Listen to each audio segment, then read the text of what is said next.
Nessa última semana aconteceu a Conferência de Segurança em Munique, que é um evento importante por reunir membros da elite global e, sobretudo, da elite do Ocidente, para debater essas questões de segurança. Nesse evento, eles podem fazer gestos políticos, usando os holofotes públicos. Existe um estilo mais acadêmico, mais voltado para o que seria uma reflexão, e durante as palestras, os estadistas, os especialistas, podem dar uma linha política para o resto do mundo, sobretudo os ocidentais, mostrarem coesão nas suas ideias, alinharem o seu discurso. Mas, claro, um evento que reúne tanta gente, ele também serve para articulação dos bastidores. Ele serve para as pessoas discutirem as situações naquele contexto sem se expor nos holofotes, né? Os holofotes são uma coisa, o que acontece no bastidor é outra coisa. Esse evento ele pode ter uma dimensão histórica importante se a gente lembrar o que aconteceu em 2007. Foi numa conferência de segurança em Munique que o Vladimir Putin fez o seu famoso discurso de ruptura com o Ocidente. Nesse ano, a gente teve alguma coisa tão importante quanto isso? Aconteceu uma declaração de impacto tão importante? Bom, a gente pode dizer que alguma declaração vai ter tanto impacto quanto essa só no futuro, né, vendo as repercussões. Porém, a gente pode revisar de toda forma o que foi dito e quais foram as preocupações expressas na Conferência de Segurança de Munique de 2024. Naturalmente, os principais temas foram a guerra na Palestina e a guerra na Ucrânia. Em primeiro lugar, em relação à guerra da Palestina, os ocidentais mantiveram a linha comum de tentar mostrar solidariedade, de manter a relação, de não ofender Israel, ao mesmo tempo que mostram preocupação com a situação dos palestinos. Tentam se equilibrar sobre isso.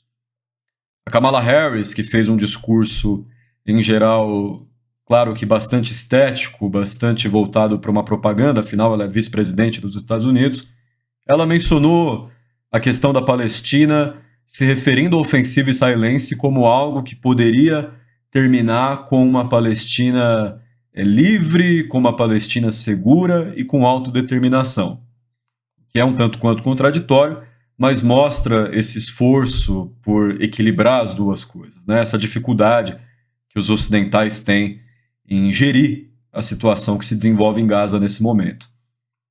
Nos bastidores, você teve alguns jornalistas relatando que estadistas ocidentais duvidam da capacidade de Israel derrotar o Hamas, mesmo no espaço geográfico limitado ali do norte de Gaza.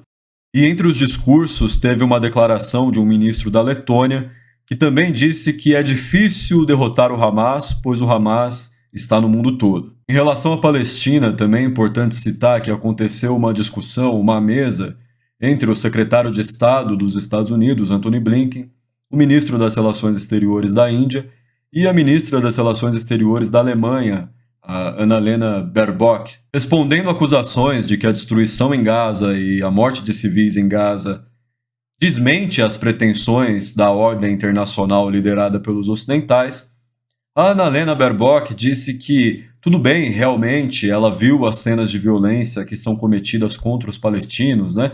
Mas que ela também viu as cenas do outro lado, então ela não poderia exigir um cessar-fogo imediato para os israelenses, dizendo que do outro lado estão pessoas que não querem sequestrar soldados para trocar por presos políticos, e sim pessoas que sentem prazer exterminando mulheres. Em segundo lugar, cabe voltar para o discurso da vice-presidente dos Estados Unidos, a Kamala Harris, que chama a atenção que ela enfatizou a competição com a China, a preocupação com a China no seu discurso, e tentou colocar uma visão otimista em relação à situação da Ucrânia, que vem se tornando um retrato cada vez pior para o lado ucraniano e para os interesses ocidentais de combater a Rússia.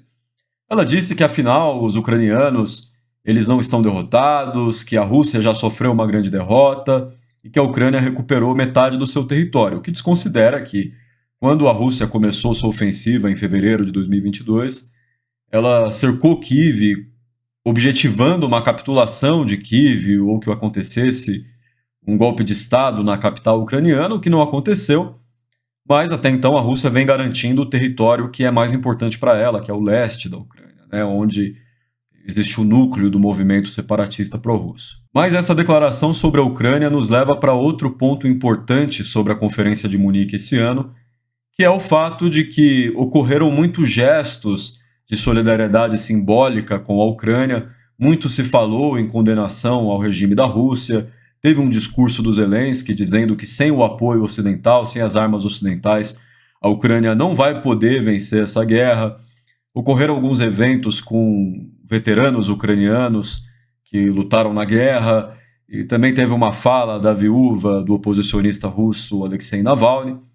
Tudo isso criou um clima emocional de condenação da Rússia e apoio da Ucrânia, que não necessariamente corresponde às tendências políticas que estão se formando na Europa.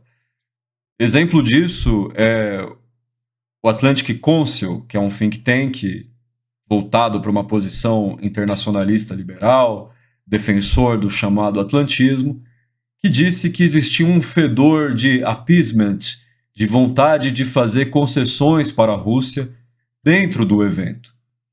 Que aquilo era uma tendência que não podia ser aceita porque ela está se desenvolvendo, e o presidente do Atlantic Council comparou essa situação com a Conferência de Munique em 1938, quando a Inglaterra e a França fizeram concessões para a Alemanha, esperando que isso detivesse o interesse da Alemanha numa guerra, né? Concessões em relação à Tchecoslováquia, né? Que a Alemanha assumisse uma parte da Tchecoslováquia. Comparação que ignora outros acontecimentos diplomáticos importantes daquela época, no intuito de enfatizar de que o Hitler formou uma frente autoritária nos anos 30 e agora o Putin forma uma frente autoritária nos anos 20 do nosso século, né?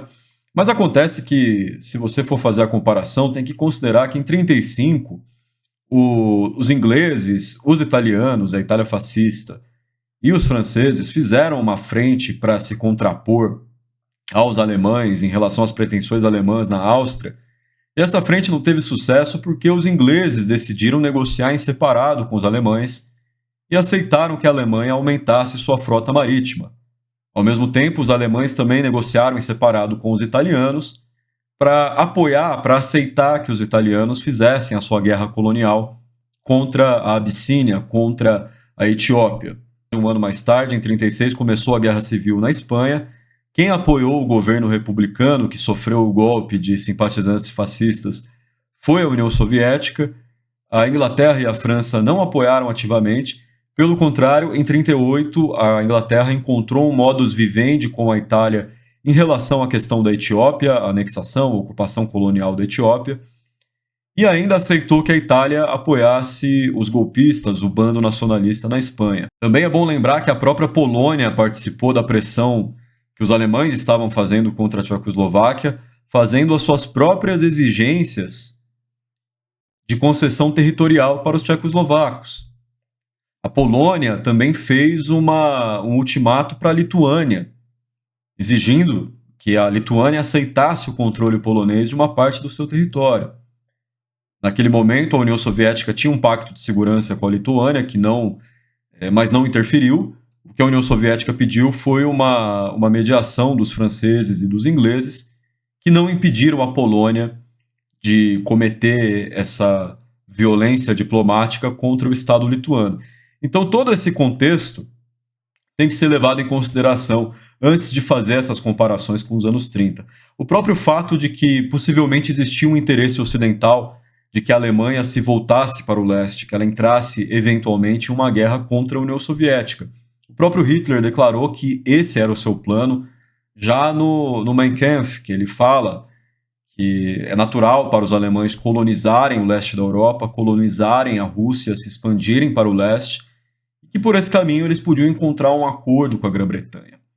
Então, se é uma questão de comparação, me impressiona muito menos os russos fazendo uma comparação do que acontece hoje, por existir uma aliança ocidental contra a Rússia, com o que aconteceu nos anos 30, porque você também teve uma grande aliança ocidental. A Alemanha não ocupou a França da mesma maneira que ocupou a Polônia. A Alemanha conseguiu um governo aliado, o regime de Vichy na França. E regimes como esse, o fato de que outros países ocidentais capitularam rapidamente para a Alemanha, contribuíram para que a Alemanha tivesse uma grande frente europeia ao seu lado contra a União Soviética. Mas enfim, esse clima na Conferência de Segurança de Munique, ele também foi repetido pela Foreign Policy, que se preocupa com eventuais concessões para a Rússia, dizendo que essas concessões fortaleceriam o autoritarismo no mundo, fortaleceriam o Irã e a China. Então, uma estratégia anti-chinesa precisa contemplar também uma dura estratégia contra a Rússia. E sobre essa situação, o jornal suíço, em língua alemã, o Tagesanzeiger, fez um comentário que eu acho que foi no ponto. A enorme demonstração de solidariedade com o presidente ucraniano Volodymyr Zelensky na Conferência de Munique vai terminar com a capitulação perante o estalar das armas. A artilharia vence a promessa de segurança. Essa é a lógica simples da superioridade da Rússia. O Putin sabe que primeiro vem a guerra, depois vem a política. Não o contrário. A promessa da participação ucraniana na OTAN não assusta o Putin, nem a promessa de participação na União Europeia, porque ele acredita que essas instituições não estão preparadas para fazer o último e o maior dos sacrifícios na autodefesa, que é a guerra. Por fim, o que marcou a Conferência de Munique foi a preocupação europeia com a sua própria segurança, o desenvolvimento de um sistema de segurança europeu mais unificado e a preocupação com o destino da OTAN devido ao desenvolvimento político dos Estados Unidos. Nos Estados Unidos existe uma grande chance do Trump ganhar e eles sabem que se o Trump vencer, a situação muda. Então eles estão tentando extrair concessões dos Estados Unidos, garantias para o fortalecimento do chamado pilar europeu da OTAN enquanto é tempo. No clima da conferência, ele também mostrou uma certa tendência de militarização da Europa, ou pelo menos de maior desenvolvimento da sua indústria armamentista, o que seria necessário para apoiar a guerra ucraniana. E sem esse apoio, realmente, a Ucrânia ela vai ser derrotada pela Rússia. Se você gostou desse vídeo ou do estilo do canal, lembre-se que esse é um canal pequeno e o seu apoio proporcionalmente faz muita diferença e é muito importante para nós. Então, se você compartilhar e se inscrever no canal, faz muita diferença. No futuro, nós faremos mais vídeos, tanto como esse, fazendo mais um comentário, revisando o que passa na mídia, e outros vídeos mais informativos, falando de situações históricas, de conflitos como o da Ucrânia ou o conflito do Kosovo, por exemplo. Muito obrigado pela audiência e até o próximo vídeo.